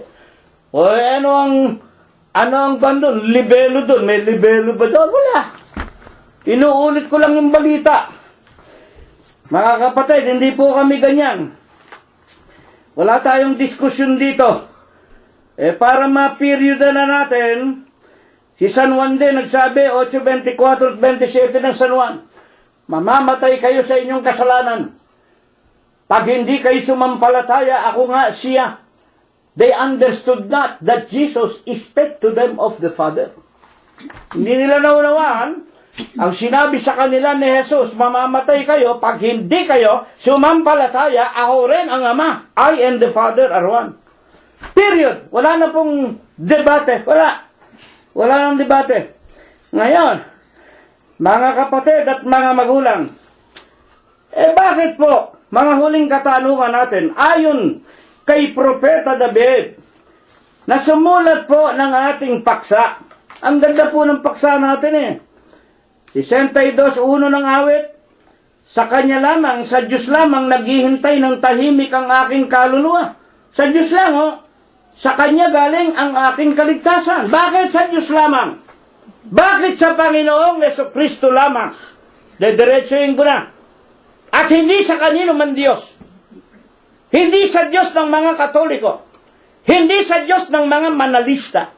Hindi sa Diyos ng mga protestante na anak ng simbahang Katoliko. Hindi sa Diyos ng mga Buddhist at kung ano-anong mga iglesia at mga relihiyon. Bakit? Bakit sa iglesia ng Diyos ang Panginoong Jesucristo ang hinihintay namin at sumasampalataya kaming nasa Kanya ang kapayapaan ng aming mga kaluluwa habang nabubuhay kami sa lupa kahit kakaunti ang aming mga araw, limitado, pero mapayapa kami. Baka paghihintay kami sa Kanya at pagdating niya, bibigyan niya kami ng buhay na walang hangga. Bakit? Ano bang klaseng Diyos meron ng sanglibutan? Unahin mo na, simbahang Katoliko. Uling talata na aking babasahin, aklat ng mga awit. Ni Propeta David sa kanyang 115. Mga kapatid, 4. Basahin po natin, Ang aming Diyos, si David ang nagsasalita, ang aming Diyos ay nasa langit. Ito po. Pag sinasabi ni Propeta David, sinasabi namin, sa Iglesia ng Diyos, isa kami. Ang Diyos ng Iglesia ng Diyos, nasa langit. Yun ang luklukan ng Diyos namin, Kanyang ginagawa, ang Kanyang ibigin. Ang kanilang mga Diyos-Diyosan, eto na, ang Diyos ng mga Katoliko, ang Diyos ng mga Protestante, ang Diyos ng mga Pagano, ang Diyos ng mga iglesia ng pananampalataya ay si Kristo'y tao, ang kanilang mga Diyos-Diyosan. 115 ng awit, ang kanilang Diyos-Diyosan, 115:4, ay pilak at ginto. Bakit sinasabi rito, 115:4, ang Diyos, alam po ninyo, dadiretsuhin ko na, ang Diyos ng buong sanglibutan. Kasi iisa lang ang iglesia ng Diyos yung tunay. Ang obispo, ang ating Panginoong Jesucristo, hindi tayo ng tao. Maraming iglesia ng Diyos, tayo ni Pulano. Iglesia ng Diyos, tayo ni Pedro Penduco. Iglesia ng Diyos, tayo ni Juan de la Cruz. Dami-dami. Pangalan ng mga tao. Hindi ko na sinishare to, pero ang daming iglesia ng Diyos. Pero isa lang ang iglesia ng Diyos na ang obispo, ang saserdote, ang Diyos, ang tagapagligtas ay ang Panginoong Jesucristo. Diyan kami nariyan. Ang wika ni Apostol o ang wika ni Propeta David, ang kanilang mga Diyos-Diyosan, mga pilak at mga ginto. Bakit? Other than the Church of God in Christ Jesus, all churches established by man are commercialistic in nature. Puro kwartahan. Puro kwartahan. Mga kapatid, dumalo kayo rito, mabuloy kayo. Yung ika po, huwag niyong kalilimutan. Sa iglesyang itinayo ng Diyos, hindi pinag-uusapan ng abuloy. Gusto mo mabuloy, umabuloy ka. Kung gusto mo mabuloy, hindi sa pilitan, walang ika po. 9:7 ng 2 Korinto, magbigay ang bawat isa ayon sa ipinasya ng kanyang puso. Ang iglesia ng buong sanglibutan. Ano ang ginagawa? Ang Diyos nila, pilak at ginto. Ayan. Puro kwarta. Kaya ang pinag-aawayan, puro materyang property ng kanilang iglesia. Sabi nung ina sa obispo at saka nung kapatid, oy kuya, huwag kang makinig sa mga advisor mo. Huwag mong bilhin ng lupa dyan. Kailangan sa Pilipinas ang mas maraming kapilya. Nagalit yung obispo. Lumayas kayo. Pinalayas yung nanay, pinalayas yung anak. Pagkatapos, blackout. Bakit na blackout? Hewan ko. Baka nabayaran yung mga reporter. Ang daming pera. Ang Diyos nila, pilak at ginto Mga kapatid, ang kanilang mga Diyos ay pilak at ginto. Tuloy natin Sila, yung Diyos ninyo na pilak at ginto. May mga bibig, hindi sila makapagsalita. Sila may mga tenga, ngunit hindi sila makarinig. Sila may mga mata, hindi sila makakita. May mga ilong, mayroon sila, ngunit hindi sila mga kaamoy. Meron silang mga kamay, hindi sila mga katangan. Mga paa, meron sila, hindi sila makatakbo. Ni hindi makapagsalita sila sa kanilang mga ngalangala, ang gumagawa sa kanila, magiging gaya nila. Bawat tumitiwala sa kanila, magiging katulad nila.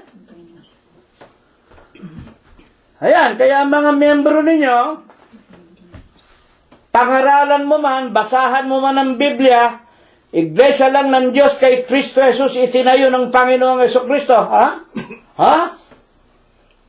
Puro tanga, puro parang mga bulag. Mga kapatid, kaya tinuturuan natin, pinalago ng Diyos ang karunungan, Daniel 12:4, sa huling araw lalago ang karunungan, meron ng YouTube, may Facebook, pakikinggan na lamang ninyo kahit na nasa Saudi Arabia kayo, nasa China kayo, nasa Canada kayo, sa Pilipinas kayo, saan mang dako ng sanglibutan. Maririnig ninyo ang ebanghelyo, ang mabuting balita ng kaharian ng Diyos. Hindi nyo talaga maintindihan Bakit? Natatakot kayo sa obispo ninyo, baka itiwalag kayo pag sumama kayo sa amin.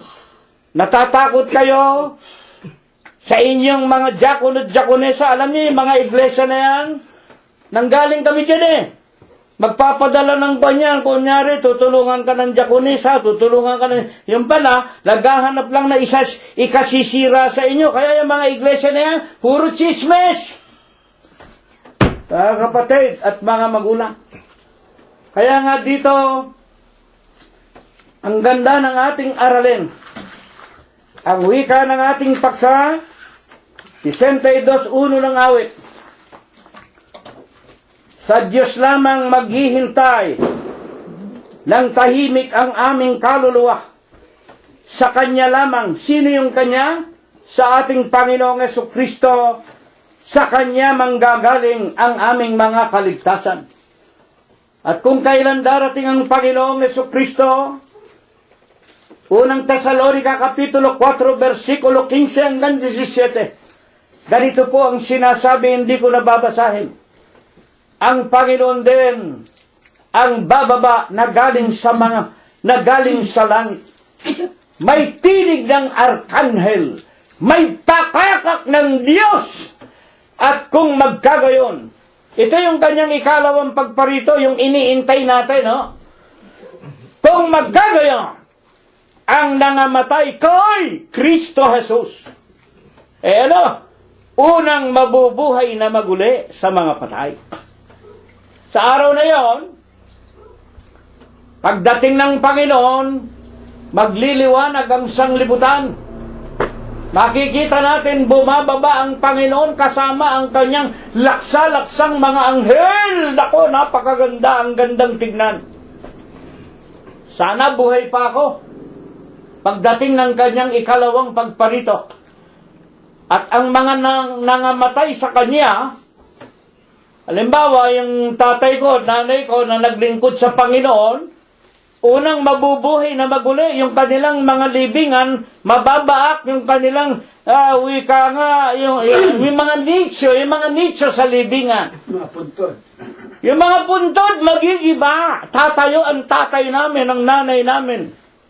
Ang maraming mga kapatid sa iglesia, sila ang unang mabubuhay na maguli sa mga patay. Magkikita-kita kami. Kaya nga sabi ni Apostol Pablo, ang Panginoon ang bababang mula sa mga langit, ang mga namatay kay Kristo. Sino ba nangamatay kay Kristo? Iglesia ng Diyos kay Kristo Jesus. Sino itong mga iglesia ng Diyos kay Kristo Jesus? Ang obispo, ang Panginoong Jesucristo. Kayo naman, iglesia daw ng Diyos. Meron pa dyan, iglesia ng Diyos kagaling-galingan. Yung obispo, Gamaliel Payawal, Most Holy Reverend. Pinatay yung anak, sina Denas. Mga kapatid, demonyo.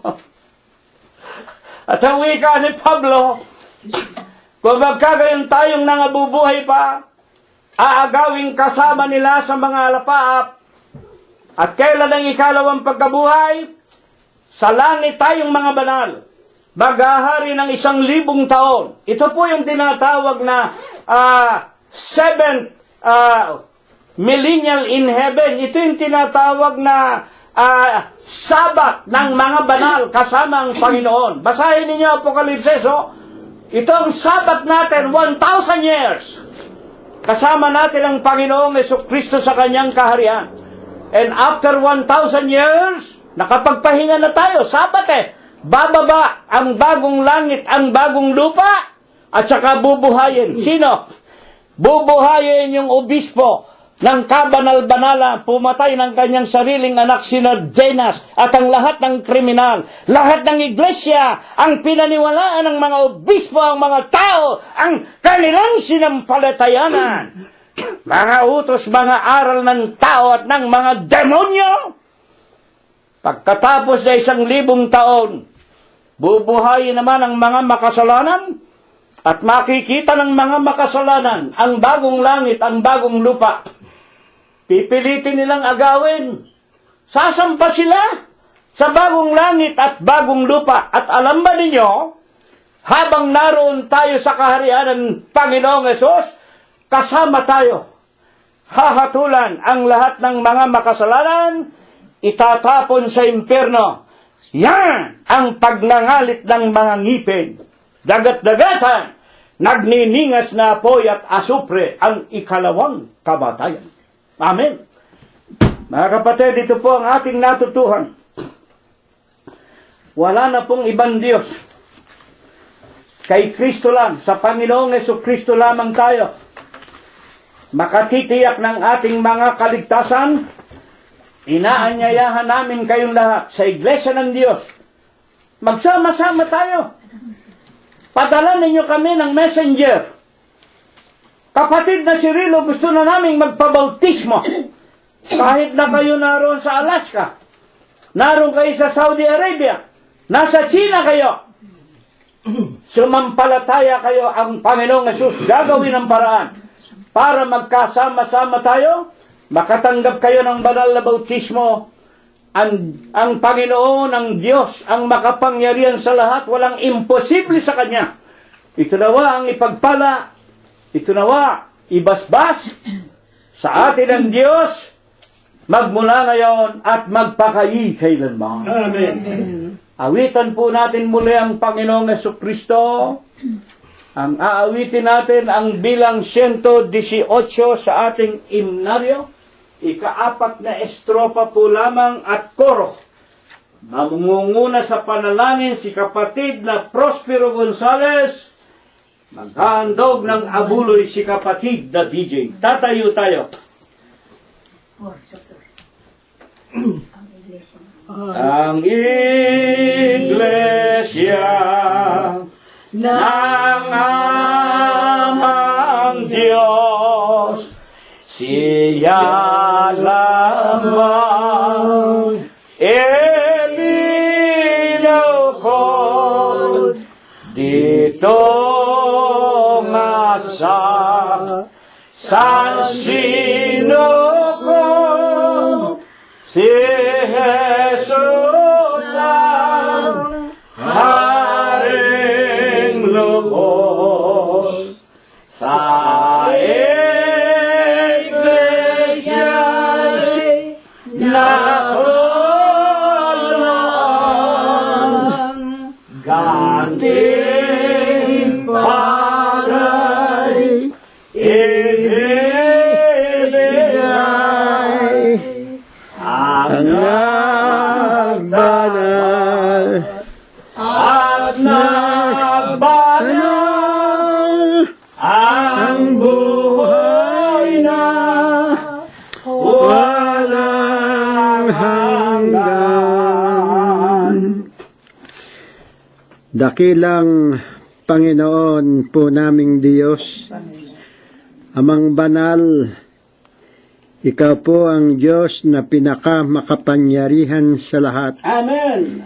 Ikaw po ang buhay na Diyos na nananatili ka pong buhay magpakailan-kailanman. Amen. Kadluan ka po ng awa at ng pagpapahinuhod. Amen. Dakilang Diyos, muli po kaming nangangayupapa. Naninikluhod po kaming muli sa iyong kabanal-banalang harapan. Magpapailan lang po kaming muli ng aming pong tao-sa-pusong mga pagpapasalamat sa iyo na ang aming pong samot dalangay maging katanggap-tanggap na po sa iyong sinapupunan. Amen. Dakilang Diyos, salamat po. At muli mo po kaming pinakain ng iyong mga banal na katotohanan Siya nga po. na siyang tunay na buhay na nararapat naming sandigan at lakaran habang kami ay iyong pinauutang ng aming mga hiram na buhay. Amen. Salamat po sa iyo, dakilang Diyos, sa kapayapaang batid naming nagmumula sa iyo. Siya nga po. Maraming salamat din po, Amang Banal. Patuloy mo po kaming iniingatan, binibiyayaan, pinagpapala, at higit sa lahat, dakilang Diyos. Maraming salamat po sa pagkakataon at tuwirang pagkakaloob mo po sa amin ng iyong kahabagan na ikaw po ay aming lubusang makilala, masampalatayanan, upang ikaw po ay aming masamba sa Espiritu mo nga po at sa iyong mga katotohanan. Amen. Dakilang Diyos, muli po kaming magkakahiwa-hiwalay na mga magkakapatid. Kaya nga po. Dakilang Diyos, patuloy po kaming makikisalamuha sa sanlibutan. Amang banal, amin pong sinasamot idinadalangin. Huwag mo po kaming pagsasawaan ng iyong banal na pamamatnubay. Lagi po naming idinadalangin sa iyo na patuloy mo po kaming pagpapalain. Tutulungan sa lahat ng aming mga kabagabagan at suliranin sa aming mga buhay. Kaya nga po, Ama. At lagi mo rin po sana kaming hihipuin ng iyong mapagpalang kamay. Pawiin ang lahat ng aming mga karamdaman. Amen. Lalong higit amang Diyos, lalo pa pong palakasin at patibayin ang aming dakilang pananampalataya po sa iyo. Amen. Dakilang Diyos, tunay ikaw ang aming mahabaging Diyos. Ikaw ang aming mapagpalang Ama. Kaya po amang Diyos amin ding ipinakikiusap. Idinadalangin sa iyo. Ipatagos mo po sa aming mga minamahal sa buhay na hindi po namin kasama sa bansang pinagdalhan mo po sa amin. Amang Diyos, kahabagan mo rin po ang aming mga kadugo. Pagpalain mo rin po sana sila, dakilang Diyos, ang aming mga anak, ang aming mga apo, ang aming mga manugang, maging ang aming mga kamag-anakan sa laman, maging ang maraming mga kababayan po namin, at mga taong nagtsatsagat nakikinig ng iyong mga banal na mga aral. Amang Diyos, ipadama mo rin po sa kanila ang iyong mapagpalang kamay, ang iyong pag-ibig, ang iyong pag-iingat, at maging ng lahat ng mga bagay na kinakailangan po namin habang kami ay nabubuhay dito sa sanlibutan. Amen. Dakilang Diyos, patuloy po ang aming mga pananalangin at pananaing sa iyo. Patuloy ang kahirapang nadaranasan ng buong sanlibutan. Amang banal, sa iyo ring mapagpalang kamay aming inilulhog. Patuloy mo ring po kaming iyong pagpapalain, maging ang lahat ng aming buong angkan, kasama na rin po ng mga kaibigan naming nakikipag-isa, nakikipagniig at nagnanais na makilala ka rin pong lubos at masampalatayanan upang sila man po kasama namin makamit namin ang aming hinahangad at idinadalangin buhay na walang hanggan. Amen. Dakilang Diyos, lubos po ang aming mga pananampalataya. Kaya nga po. Na ang amin pong dalangin ito, pati na rin ang hindi ko na po nasambitla, ay tunay na sinasampalatayanan po namin aming tinanggap na at tatanggapin pa. Kalaki po ang iyong mga pagpapalang basbas at bindisyon.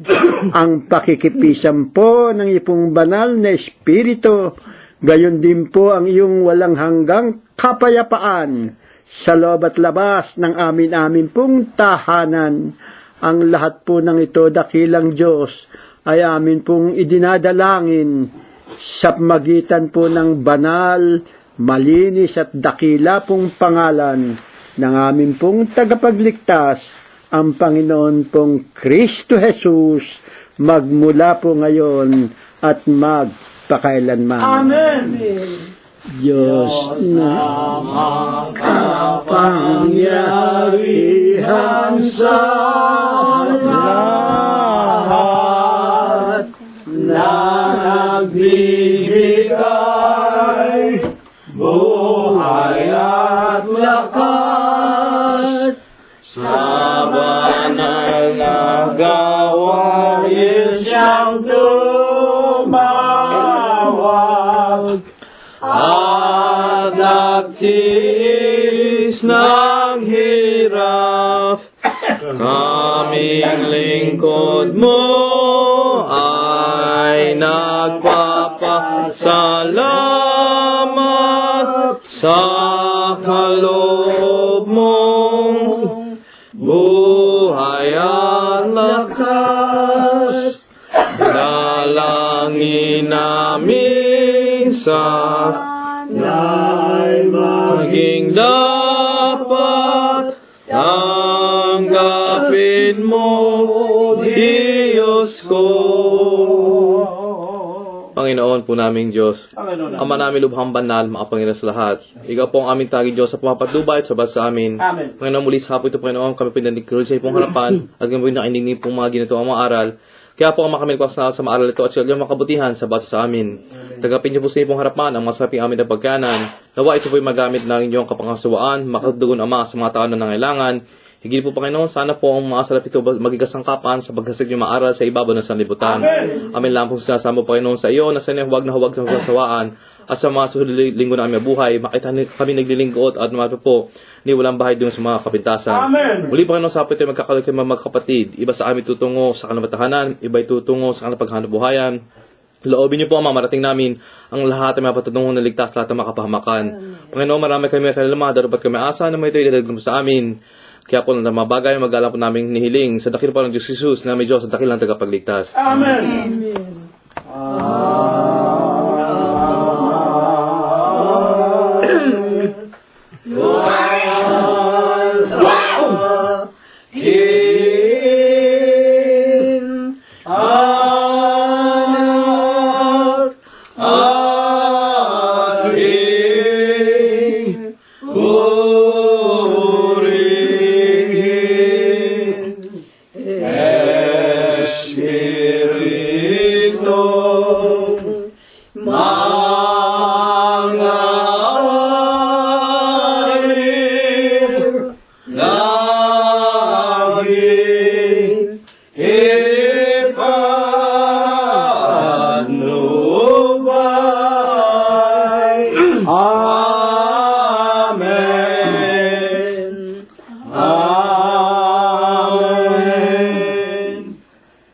At ngayon po, sa pagkasangkapan ng ating Panginoong Hesu Kristo, sa kanyang hamak at walang kakabukabuluhang alipin, ay tanggapin po natin sa linggo ng umagang ito ang walang hanggang pag-ibig, ang walang hanggang pagbibiyaya, ang pakikipisan, ang kaaliwan, ang pamamatnubay at ang kagalingan.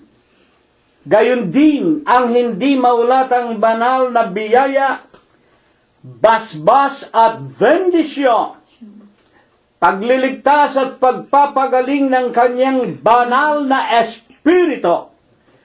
Ito nawa ang muling ipagkaloob ng Panginoon Diyos sa bawat isa sa atin, ipaabot sa lahat ng ating sariling mga kabiyak ng puso, sa lahat ng ating sariling mga anak, mga manugang, mga apo, kasangbahay at mga kamag-anakan sa laman. Amen. Sa paglabas natin ng mga tahanan araw-araw, sa paghanap natin ng ating ikabubuhay, sa lahat ng mga minamahal natin sa buhay, kamag-anakan, kaibigan at kapatiran, na inaalipin ng mga mabibigat na karamdaman sa loob at labas ng ating mga dampang tahanan at sa buong kalaganapan ng Iglesia ng Diyos kay Kristo Jesus, magmula ngayon, magpakailanman. Amen. Kapayapaan ang sumaatin, mga kapatid. Purihin ang pangalan ng Panginoong Hesu Kristo. Ako kay Jesus sa hawak sa aking kahinaan.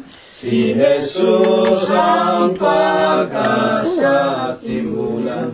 Wala nang ibang ngalan dapat tayong pagsaligan.